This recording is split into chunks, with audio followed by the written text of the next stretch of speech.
It's time for us to have our thematic talk with our guest, Shaykh Ihsaan Taliep, in studio with us this morning. Assalamu alaikum. Sheikh, welcome. Wa alaikum assalam wa rahmatullahi wa barakatuh. And shukran so very much, Khadija, and also, of course, our respected and honorable listeners. All of us who are very excited about the new article that we're going to be discussing, new series that we are starting Inshallah. today. It's something that consistently came up when we speak about Islam, when we speak about religion and culture, when we speak about religion and convention, religion and tradition. All of those, and how it's often conflated and how it's often difficult to differentiate between these. And of course, Sheikh, you've pointed us towards an article by Dr. Umar Faruq Abd Allah.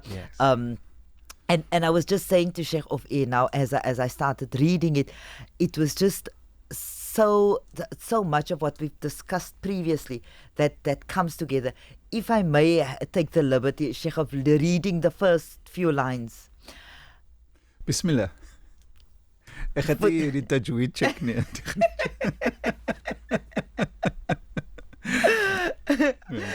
Because there's a lot, there's so much contained within this, and now you're making me nervous about the tajweed. You know, just the prose that the Sheikh uses. Exactly, it's the beautiful way in which he writes. So he says, and I quote, "For centuries, Islamic civilization harmonized indigenous forms of cultural expression with the universal norms of its sacred law. It struck a balance between temporal beauty and ageless truth, and fanned a brilliant peacock's tail of unity in diversity from the heart of China to the shores of the Atlantic." I'm going to stop there, even though the rest is so beautiful. I want to just say, Sheikh, and for me, so much of what we've been speaking about comes together in those two lines. When he speaks about these universal norms of its sacred law, taking us back to those universal concepts of justice, equitability, equity, compassion, kindness, those immutable laws that we keep saying cannot be traded off. And then he speaks about Islamic civilization, and I'm thinking about that imperative that we spoke about for the past few weeks when we speak about Tawheed and how it comes together within Islamic civilizations, and how really this is a harmonization of this when we look at these laws. And then he speaks about this unity in diversity, and of course hearkening and taking us back to our discussion when we spoke about the particularities within diversity and the similarities, and how diversity does not mean being marginalized. And we speak about the social good and social cohesion. So with that in mind, Sheikh, if you can perhaps just open up this discussion for us around this whole matter around culture and Islam. And also, you know, the whole thing about these universalities and the particularities, as you have sort of introduced it and connecting into our previous conversations, is also not about us falling into a situation where we also lose our uniqueness. We lose our particularities. It's not about assimilation to the extent where you no longer have your peculiar features and qualities and characteristics and traits as a community, but you are part and parcel of a bigger whole. And so when we, however, from an Islamic perspective, also view Allah's, final communique unto humankind, the Holy Quran, and so as the Shaykh is alluding to these universal norms and universal truths, and its ability, obviously, to be blended, to be harmonized with indigenous cultural expressions, is precisely facilitated because of Islam's universality and its universal appeal that Allah subhanahu wa ta'ala has inhered in this communique, the Holy Quran, that has and strikes a chord and resonates with the sound human fitrah and that human innate sort of inclination that the human being has to identify that which is pure and good and wholesome and just. And so the Quran then obviously not only resonates with it strongly, but even further elevates that sense and that consciousness and that awareness. And so this universality is, we're going into the holy month of Ramadan, so it's the month of the Holy Quran. It's of course guidance for humankind, as the Quran relates and expresses itself. شهر رمضان الذي أنزل فيه القرآن هدى للناس. And so this Quran's revelation, as it coincides with the holy month, upcoming month of Ramadan, its purpose is to be guidance for humankind. And so Allah, as the creator of humankind, of course, then is then presenting this as a manual of troubleshooting for any kind of problems that humankind are faced with. And so when we then speak about, rahmatan lil alameen, all of those beautiful principles of the Prophet that is intended as Allah's specific explicit reference to his purpose, is that he is a mercy unto all of the worlds, all of humankind, but also all the other forms of creation of Allah subhanahu wa ta'ala. And so I think this unity in diversity is further, I think we'll talk about that perhaps next week or the week after, when Allah subhanahu wa ta'ala, and we've referenced this so many times, and Khadija, so you must now begin to butcher this and reference it out of your own memory as well, as I know you do. In Surah Al-Hujurat, who of us do not love, this verse number 11 in Surah Al-Hujurat, where Allah says, Ya ayyuhan nas, O humankind, we have created you from إِنَّا خَلَقْنَاكُم مِّن ذَكَرٍ وَأُنثَىٰ, from a single male and female. This is again referencing the origins, the common and the unitary origins of humankind, from one single male and female.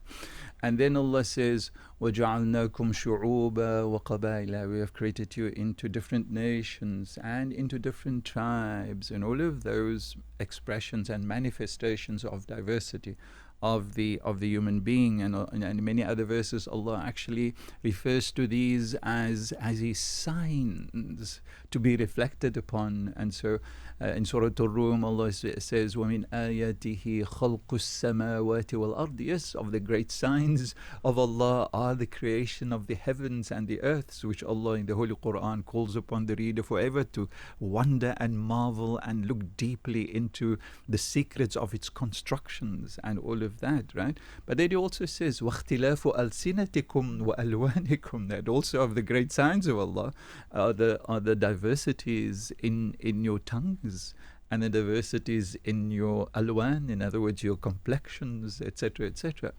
And so these are all ways and forms how, of course, culturally people, in fact, manifest, and culturally people, in fact, in a way, organize and become organized and so forth. And so all of these then, I think for us is, like you've beautifully introduced, to say, to take it further, is to say that the Shaykh then introduces a metaphor which here is not linked or referenced to the origin. This is a metaphor from Rumi, actually, when he speaks about the nature of Islam as being like a crystal clear river, right? Which is, its water is crystal clear. Its water is life-giving. Its water is rejuvenating. Its water is in a sense, calming and so forth. But it has no color. This water has no color.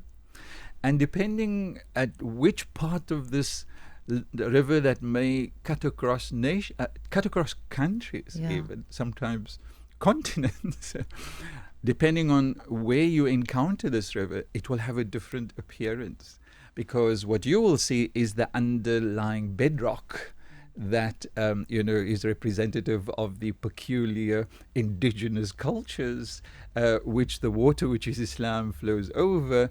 And so Islam in that location will look different from what the water looks at another location previous, maybe 100 or 200 or 1,000 miles before. And so when Allah then in the Holy Quran speaks about different nations and different tribes, so Islam then therefore, when it is in China, it looks Chinese. Yeah. I think we must just like the Sheikh re-emphasizes this point. And so when the river flows over Mali, and Islam is the river, Islam looks African. Malian, yeah. Yes, Malian. And then, even in Mali is going to be even different from, let's say, Nigeria, for example, and its expression, let's say, more to the southern parts of Africa and so forth. And so let's bring it local. When our Islam flows through here in Cape Town, when the river goes through Langa, Guguletu, and in all these places which our historical, of course, history, our historical processes that divided society in this particular way. But then it must look Xhosa. Yeah. Islam must appear, please let us understand this. Islam must appear Xhosa. Yes. Islam must appear Zulu. Yes. When you go to the KwaZulu-Natal. Yes. So, just by the way, when we a couple of years ago, when King Goodwill Zwelithini had a massive celebration, we were all invited, and the cause for the celebration was the recognition, formally now, by the monarch, of Islam as one of the religions of the Zulu nation. This was like a formality now. And then I was required to give a few words at the time. And for me, and this is what Shaykh Umar Faruq Abd Allah is also referencing, the hadith of the Prophet ﷺ of the famous Bani Arfida. So these are literally the tribes from Abyssinia who were in Al-Madinah, and the young children who, on the occasion of Eid, were dancing in the Masjid al-Nabawi in accordance with their folk dances. Because this was a celebration, and the only way they know to celebrate is to dance. And they were dancing with their spears and their rubber drums and so forth. Sayyidina Umar, on the other hand, a little bit were kind of a bit of consternation on his part, and he tried to stop them from doing what they're doing. And the Prophet ﷺ said to Umar, please leave them. Please don't judge them in accordance with your standards. And he reckons to them, Ya Bani Arfida, please carry on dancing and dance well. So when we then come to how Islam is manifested. Can I ask Sheikh to further expand on the story? This lady Aisha was with him at the time. Oh yeah, that's so yes. So yes, it's such a beautiful, human moment. Impactful. It's just so striking. Yes, Khadija. So please, you make that comment. No. Please continue with the story. So Khadija, Sayyidatina Aisha, his beloved wife, was obviously now also with him, viewing the spectacle of this dance being performed on the occasion of Eid in the Masjid al-Nabawi. And she is standing in a way where he is kind of almost like screening her to not have to, perchance go and get dressed and so forth. No, she's standing in the doorway, but he's screening her and she's standing behind him and she's watching and looking over his shoulder. And so the Prophet ﷺ would on occasion tell her, would you like to perhaps stop now, or did you have enough? She said, no, let's carry on watching. As he would carry on watching in that way.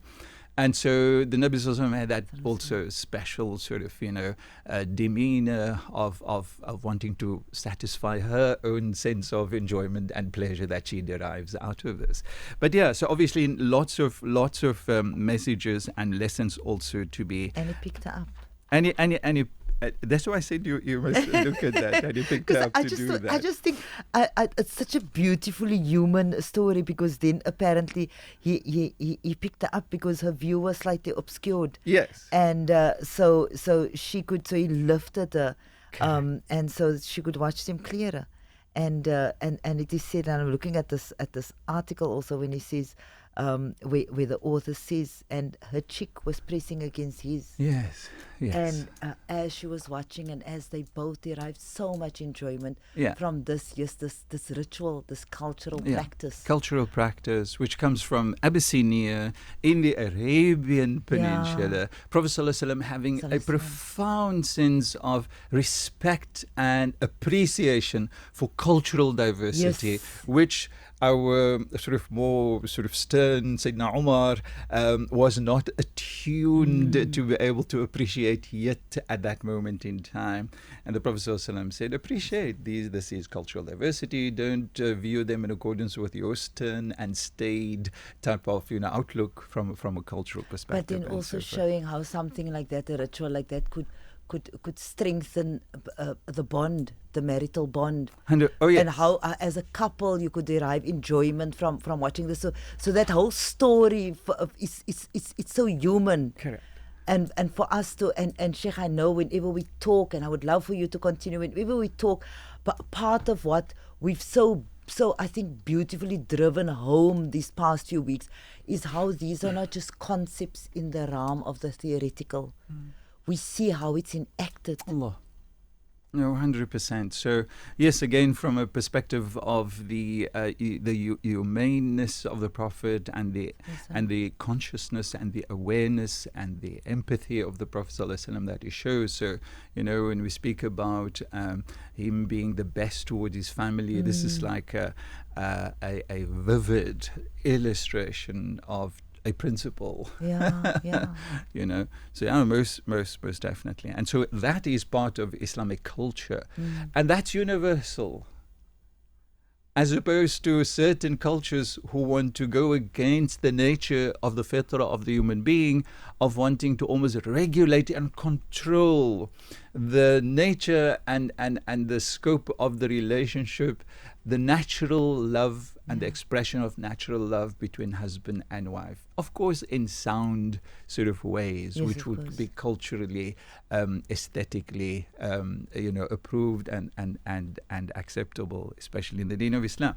But these are all things which aligns with people's nature. And Islam recognizes this. And so if you are, from a community, let me give this example, Khadija, talking about culture and all of that. I have friends of mine who live in Transvaal and, the former Transvaal, Gauteng and KwaZulu-Natal. And then when my friends come down, they say, they spend time here, maybe even in the Ramadan, they will say, Sheikh, we come from our areas where, it's Islam tight, These are their testimonies. And when we come to Cape Town, it's Islam light.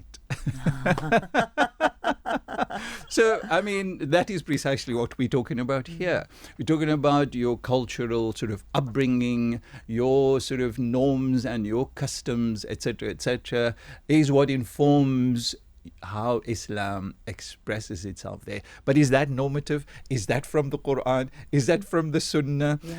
Clearly, the point that you're just highlighting there now is not going to be tolerated a lot in a society whose cultural norms are that we are more conservative in the way we express ourselves, in the way how we talk to our wives. When I lived in Saudi Arabia, when you come up the staircase, this is normal. Things have changed now with MBS and all of that, right? But with their norms, if you come up the staircase and a woman is coming down, the woman would stand still and she would turn to the wall. This is normal, and we're living like as neighbors, floor 1, floor 2, floor 3, etc. And so that's the kind of, and then you come through, or the other way around sometimes, and so forth. As well as sometimes when they walk in the road, the man would walk in front. I would walk whilst holding my wife's hand. It's what I do. It's my natural demeanor. the husband would walk a few meters in front and the wife would follow, sometimes with the child and whatever the case may be. That's the nature of the society.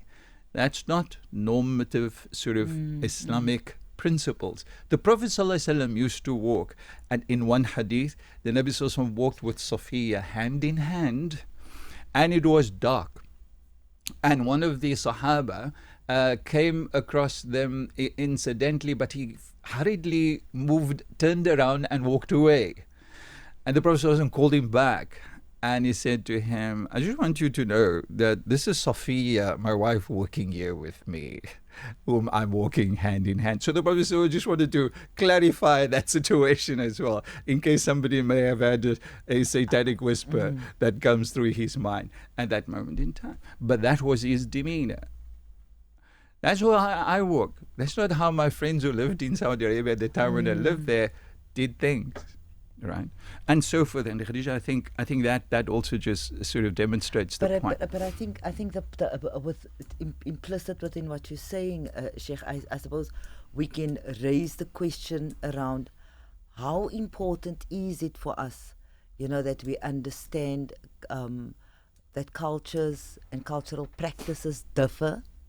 How important? That's the first part of the question, and then I suppose to extend that to say that we also don't fall into the trap of having a degree of cultural superiority. Right at the beginning, we said that there's a framework, and when Sheikh so beautifully expounded on the story, illustrating this Ethiopian dance and this ritual that the Prophet ﷺ attended. So it's never going to be at the cost of ethics, these universal ethics that ought to govern us as humankind. Of course, as people of faith, we believe, as Sheikh said, what ought to govern. And so when we look at these universal norms and of justice, of yes, that there's not going to be trade-offs with regards to, if one thinks about, say, just to make a very obvious type of example, when we think about dancing in sort of the space that we live in, then it's over sexualized and those types of things. 100%. So we those always are going to be governed by those same values. Exactly. So of those modesty, exactly. of decorum, exactly, of and so forth. So the question being then, how important is it for us then to understand that cultures differ? But difference does not mean one is superior over the other. So perhaps just maybe share so that's an important point. You're talking about obviously superiority and all of that, and the predatory. Sheikh mentions predatory culture here, and then of course we have to link it thereafter to so how do you differentiate then between so what is Islam and what is culture? So do we not? Let's not conflate the two, because in my example of my friends and brothers in Saudi Arabia at the time, they kind of did not make a distinction between this cultural expression of theirs and the deen of Islam, which is so ironic because the Prophet ﷺ conducted himself and expressed himself diametrically opposed to the cultural way in which they express themselves. But they did not make that distinction that this is only part of my Saudi culture at the time, right? And what my other brother is doing by walking, but we couldn't walk like that. I couldn't walk with my wife like that at the time, but for lots of other reasons I'm not going to go into right now.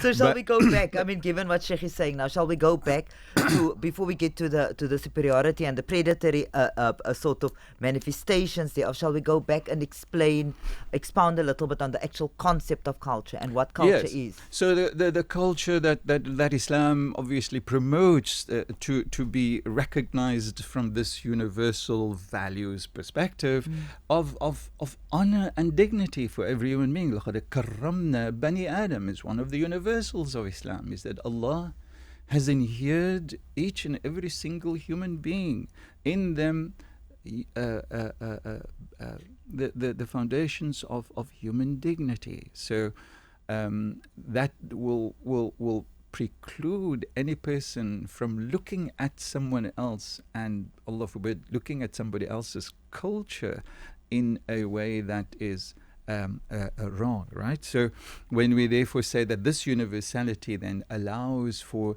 the Muslim, like for example the Sahaba, they traveled all the way to China right? Sayyidina, the Prophet ﷺ's uncle, Sa'd ibn Abi Waqqas, is buried in China. I think our brother, travels and takes people to Muhammad MJ Shafika, Junaid Shafika. He takes people to China, and he shows them these athar, these historical relics and so forth. But they entrenched, because of this universal outlook of Islam, they then came into a particular context and encountering the indigenous norms and values of the people there, which were not in contrast to Islam. They recognized that from an Islamic vantage point, they then in a sense indigenized themselves into that local space and conducted themselves in accordance with the indigenous landscape in China. And so you will find that if you go to, for example, the shrine and even the building of the masajid in China and the architectural sort of designs and all of that, very peculiar in terms of the Chinese sort of landscape and so forth. And so that's what it allows Muslims to do wherever they go throughout the world.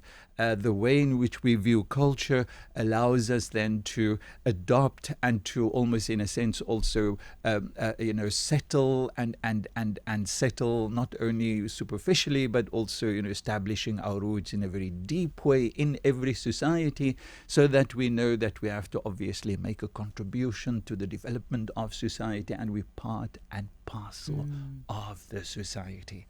We're not like you said, Khadija, a marginal appenditure to the society. We are a inherent, a indigenous part of the society. And so I think that for us is the value of how Islam views the ability for Muslims to navigate different cultural spaces. And especially if you have, for example, people, now let's come again to the question of the local context and people, for example, embracing Islam. So when people embrace Islam, you don't expect of them now to change their culture. If you happen to be somebody from a different cultural background who's bringing the message of Islam, God forbid that you now expect of those people to adopt your cultural traits, because you're the messenger who brought the message of Islam, as opposed to understanding that if that is a Xhosa person there that you are presenting the message of Islam, or a Zulu person that you're presenting, then your innate yearning must be that they must be the best representation of Zulu culture, Xhosa culture as Muslims, so that the people that they live with can then see, but wow, this friend of ours, this family member of ours who have now embraced Islam, he's representing our culture even more beautiful than what we are.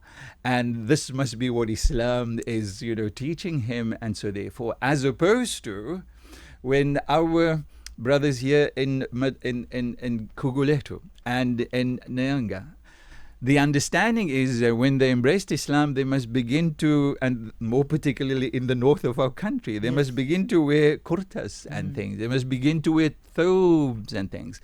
I once had this specific occasion with a colleague and friend of mine. I said, Shaykh, if you have this graduation of young kids on the stage, don't let them wear burqas and topis the way you are, displaying it on the stage there. Rather, let them wear the kind of clothes that I see in the audience there. It was a lady who was wearing beautiful garb of the Xhosa culture. Let those children on the stage, as they are graduating and reciting the Quran, let them wear that Xhosa peculiar garb, which is their inherent culture. So here is the problem. The problem is when that predatory cultural sort of notion, takes root, it requires almost it's almost an unspoken thing. When the person embraces Islam, he is expected to commit cultural suicide. I'm now no longer Simpiwe. This is another point. It's true. I'm now no longer Simpiwe. My name must change to Naeem. And incidentally, I know that these two names mean the same thing. Oh, okay. Simpiwe and Naim. So the principle, universal principle in Islam is the name must be beautiful. The name doesn't have to be Arabic, because Arabic is yet another cultural expression. And that cultural expression is not required in terms of a name, because the Prophet ﷺ had said, give your children beautiful names. The beauty of Simpiwe and Naim is the exact same, but Simpiwe, when he goes into his community, he's not going to now be seen as an other. We are othering ourselves in a community whom we want to integrate into, because that's what Islam requires for da'wah purposes. And then on the contrast, or to the contrary, what we're doing is we are showing ourselves up as different when we come from that same community, right? And so when those kids who are standing on the madrasa stage have to now walk outside in the streets of Guguletu, then the people are looking at them, oh, what's wrong with these children? Where do they come from? Why are they dressing so strangely? Whereas if they were wearing culturally attuned and culturally authentic clothing of celebration for that occasion, imagine the different perspective and perception that the people in the community who have not yet understood what Islam is, who have not yet seen what Islam is. So they then obviously look at them, if they see that they have now almost like shed their own culture, that you people are not proud of your own culture. Why should we look at you if you're not proud of your own culture? You're not proud of our culture. What human being is not proud of their culture? No, of course, and it gives us that sense of rootedness. It gives us that, and I want to reference this article where the doctor says, culture, Islamic or otherwise, provides the basis of social stability, but paradoxically can only flourish in stable societies. And will inevitably break down in the confusion of social disruption and turmoil. And I think that refers to what Shaykh is saying, and right at the beginning when we spoke about the fact that, yes, we live in a society that's incredibly stratified through our history. It's raced, it's classed, it's gendered, and so we have to take that into account. But the one thing that can root us, yes, is culture. Absolutely. And one cannot just so, glibly detach oneself from that and say that if you become Muslim, for example, or if you are Muslim, that this is what you need to adopt. I also just want to say that when we speak about culture, and again to just reference this, and perhaps just in closing, Sheikh can give Sheikh's comments.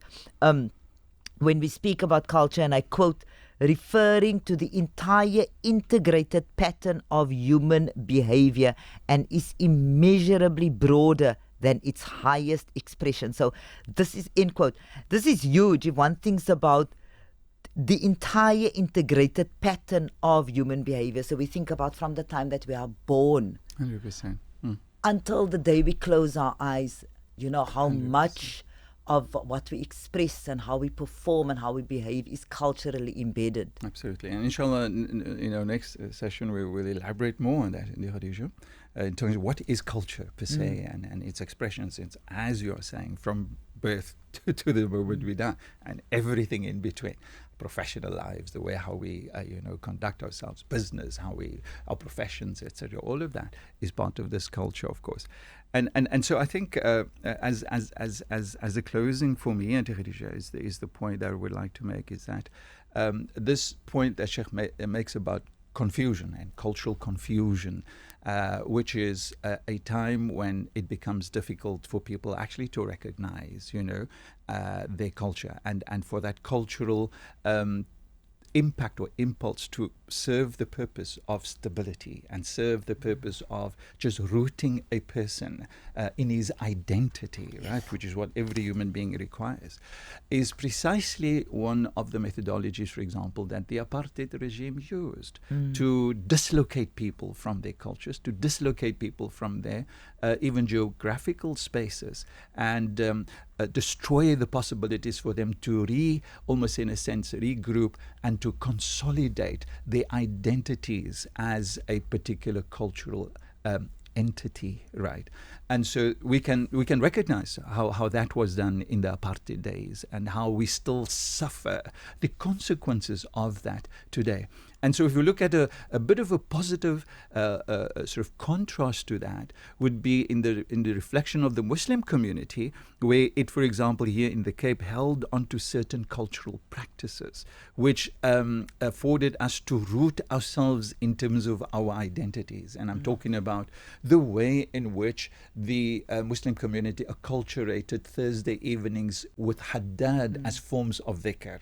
How the Muslim community acculturated themselves with a year-long kind of culture of the celebration of Mawlud, right? So these were things that rooted us, and it allowed us to stay course so that we can deal with challenges more effectively, because we know who we are, we know where we come from, etc. And so when we then also see how even those semblances of cultural identity had also suffered attack and onslaught, you saw the confusion that arose in the community at times when people came and condemned practices, for example, of Mawlud, condemned the practices of Haddad. Then what do? You actually expect people to fill those voids with other things. And the only other things that they're going to go and fill it with are things which we have seen are far worse of what a person can do on a Thursday evening than spending it in the dhikr of the Ratib al-Haddad. Spend their spare time in things which are far worse than families coming together and being part of family Mawlud Jamas, who throughout the course of the year strengthen their family ties through their love and the expression of the love of our beloved Nabi Muhammad sallallahu alaihi wasallam. And so those are all cultural expressions, and they are different. Even that in itself is vastly different from a Cape Townian context, for example, to a Yemeni context. And we must understand this, how what is community sort of contextually as well as indigenously rooted within our society is what we should continue to celebrate. Yes, we can bring on additional things, but do not eradicate the foundations and the bases of those cultural sort of identity expressions, etc., etc. Fascinating discussion, Shaykh Ihsaan Taliep. Shukran as always for sharing your insights, and we'll continue this discussion on Islam and the cultural imperative next week. Assalamu alaikum. Alaikum salam wa rahmatullahi wa barakatuh, Khadija. All the best.